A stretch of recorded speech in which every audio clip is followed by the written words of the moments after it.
Hercules, 11th labor, the golden apples. Hercules had just returned from performing his grueling 10th labor for King Eurystheus. He defeated the giant Geryon and captured his cattle. Though exhausted, Hercules gets his next assignment. "Bring me some of Hera's golden apples," roared King Eurystheus. "They were a wedding gift for her from Zeus, and will make anyone who eats them immortal." "But you know I am an enemy of Hera," said Hercules. "She will never allow me to have any of those apples. Surely the task is impossible." King Eurystheus looked smug. "Impossible for the great Hercules?" "Of course not. It's just that no mortal can enter Hera's garden. The apples are guarded by the Hesperides, daughters of the Titan Atlas," said Hercules hesitantly, "not to mention the fierce many-headed dragon Ladon." Eurystheus looked victorious. "Are you admitting defeat? Willing to remain my slave forever?" "Never!" shouted Hercules. Then he hung his head. "I will do as you ask." So Hercules set off for the garden at the western edge of the world where the apples grew. On the way he encountered many obstacles and conquered several enemies. He came upon Prometheus chained to a mountain and attacked daily by an eagle. "Hercules," cried Prometheus, who was at the moment being ravaged by the mighty bird, "please help me, rid me of this agony." "I will help you, Prometheus," said Hercules, and he slew the eagle who caused Prometheus such pain. "I am forever in your debt," said Prometheus. "To show you my gratitude, Hercules, I will tell you how you may accomplish your 11th labor, for I have heard that you must steal Hera's golden apples for King Eurystheus." "Tell me, please," said Hercules, "for I am quite daunted by the task." "Go to Atlas," whispered Prometheus, for he did not want the gods to hear him helping Hercules. "His daughters, the nymphs, who guard the apples, will surely give some of the golden fruit to their own father." "Ah, true, but what of the dragon Ladon?" asked Hercules.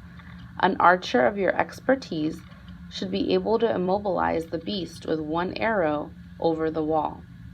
Hercules thanked Prometheus for the advice and headed pell-mell across the mountains. He soon found himself face to face with the strained expression of the giant Atlas, whose burden was to hold up the heavens on a pillar on his shoulders. "Hercules, what brings you here?" asked Atlas as he struggled under the heavy weight. "I have come to ask for your help," said Hercules, "for you are immortal and the favor I ask is great." "What is it then?" grunted Atlas. "As you know, I have been sentenced to perform 12 labors for King Eurystheus," said Hercules. "Indeed, they have been quite a challenge. Now I am up to my 11th labor, which is to bring some of Hera's golden apples to the king." Atlas chucked through his grimace. "This will be your most difficult task yet. The apples are guarded by the dreaded dragon Ladon, as well as my darling daughters." "I am aware of that," said Hercules.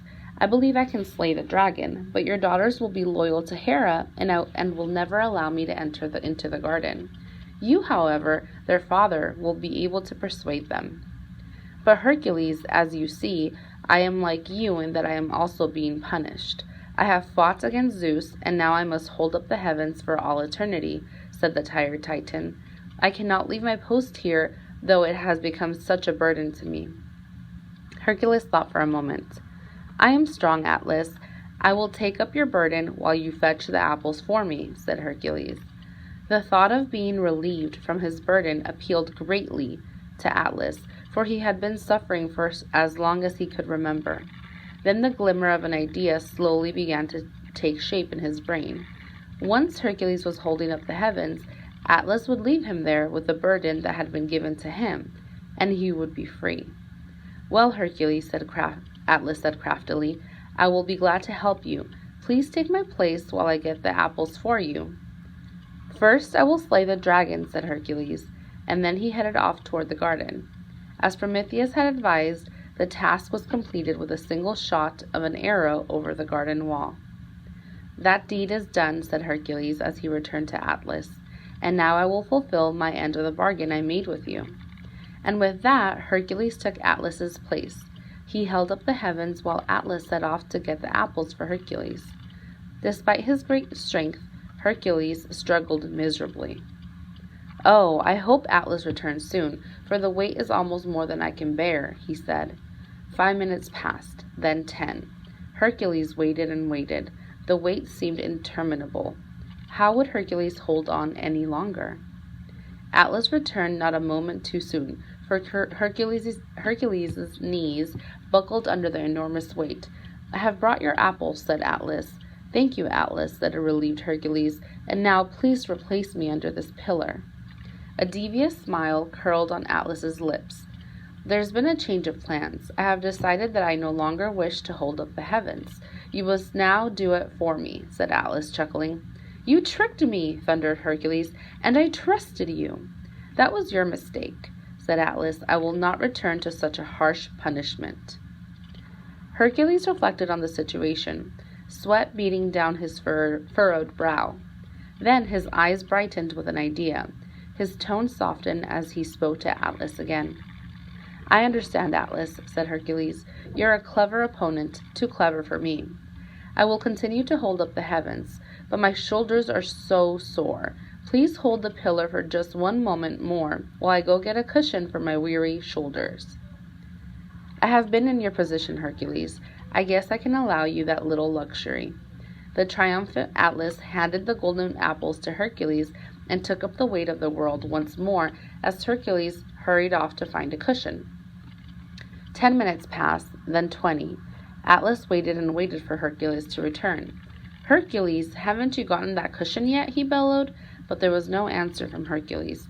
"Hercules, Hercules!" called out the bewildered Titan, but Hercules never came back to take the weight off of Atlas's weary shoulders. Rather, he returned Atlas's trick with a trick of his own. Soon thereafter, Hercules delivered the golden apples to King Eurystheus, who was quite surprised that once again Hercules had completed a seemingly impossible task. "You are a formidable figure indeed, Hercules," mused Eurystheus as he collected the golden apples. "Indeed." A brief awkward silence followed. Then Hercules, standing proudly before the king, said, "I await word of my 12th and final labor." King Eurystheus eyed the resolute hero and thought for a long moment. Then he started to grin mischievously as the 12th labor formed in his mind. Hercules awaited anxiously, though eagerly, for his next and final adventure.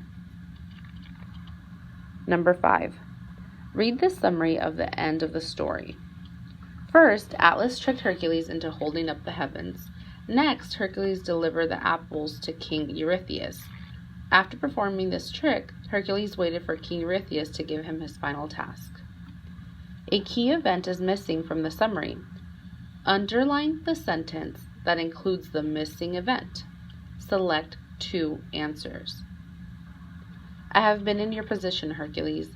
I guess I can allow you that little luxury." The triumphant Atlas handed the golden apples to Hercules and took up the weight of the world once more as Hercules hurried off to find a cushion. 10 minutes passed, then 20. Atlas waited and waited for Hercules to return. "Hercules, haven't you gotten that cushion yet?" he bellowed, but there was no answer